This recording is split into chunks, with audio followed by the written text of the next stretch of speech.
This is chapter 2, lesson 5. It's on the deductive system.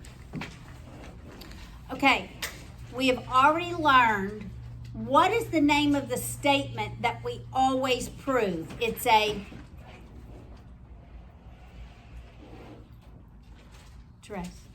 It's a theorem. Theorems we always prove. In algebra, there were some things that we didn't prove. In algebra, these things were called axioms. You may not have known that, but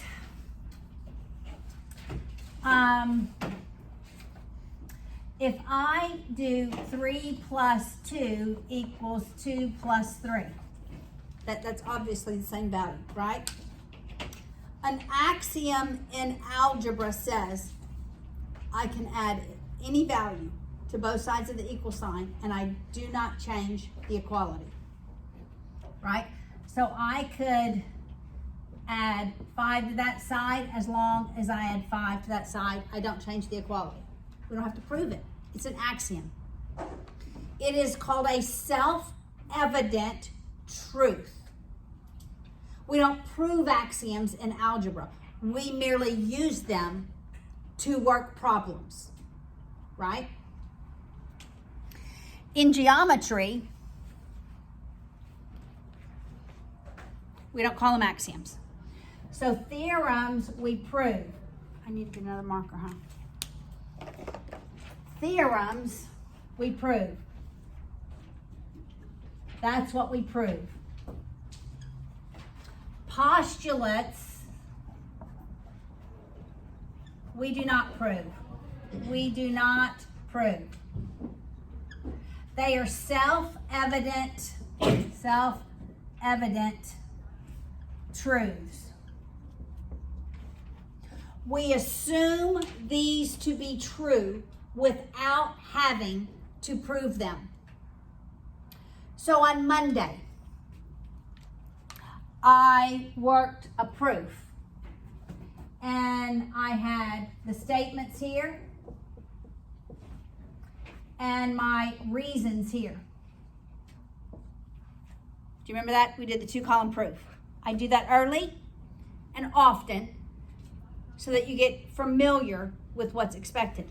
Everything in this column was a postulate. Self-evident truths. I used addition. I used the definition of an even number, right? Those are self-evident truths that we do not prove. So when we use postulates, we'll use definitions as our reasons.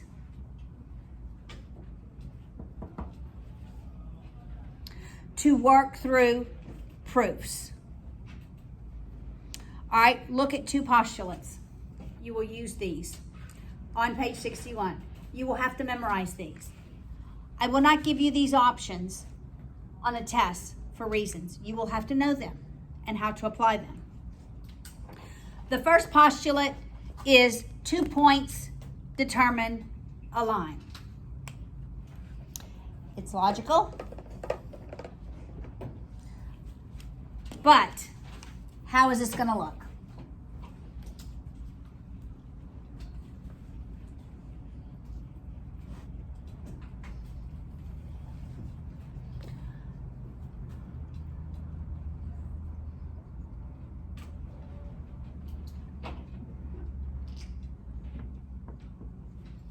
My statement may be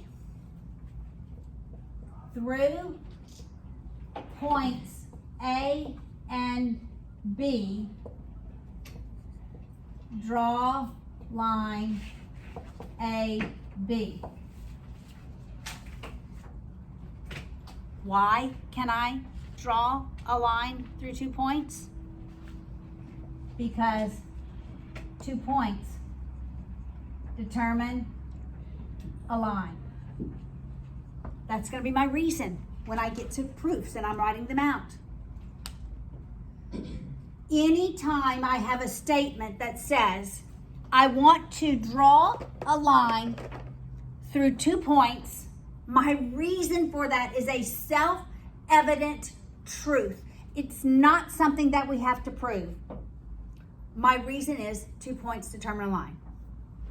Okay? Look at the second postulate. 3 non-collinear points. What's non-collinear mean? Non-collinear is, Michael? They don't lie on the same line. A line cannot contain them. That's right. A line cannot contain them. So, let's say we have 3 points, and we call that plane A. 3 non-collinear points determine a plane. Okay. Why is it not 2 points determine a plane? Why? Because 2 points determine a line. 2 points determine a line. Okay, that is true.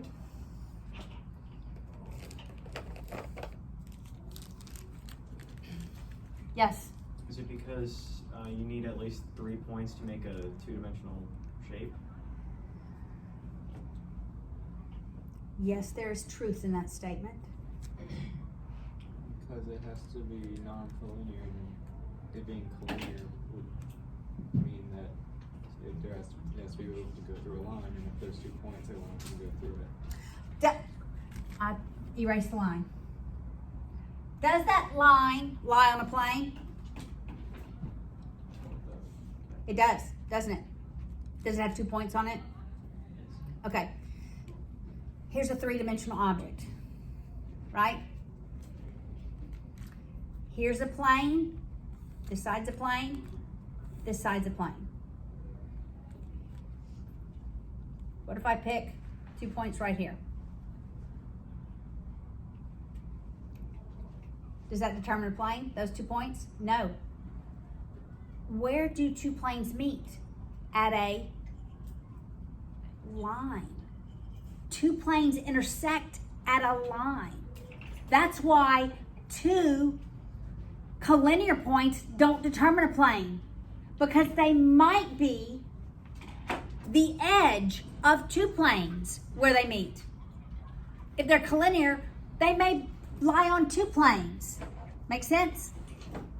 That's why you have to have 3 points that are not collinear to determine a plane.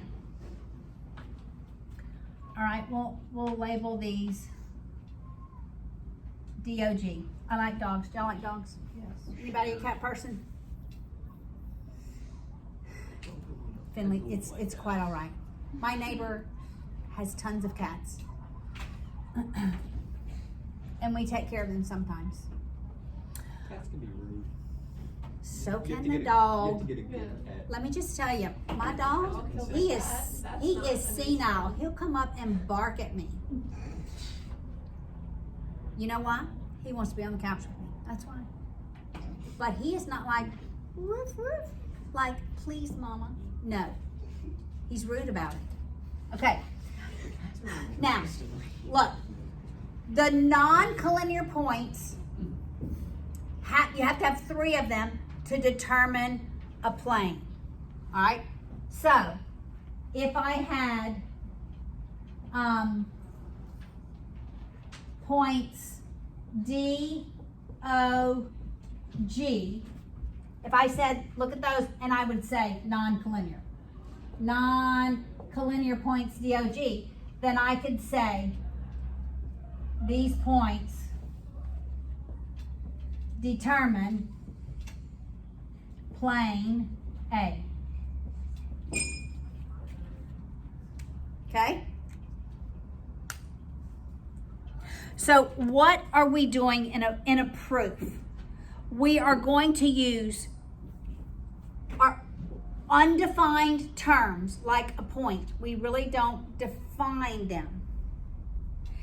And we're going to come down to definitions and postulates.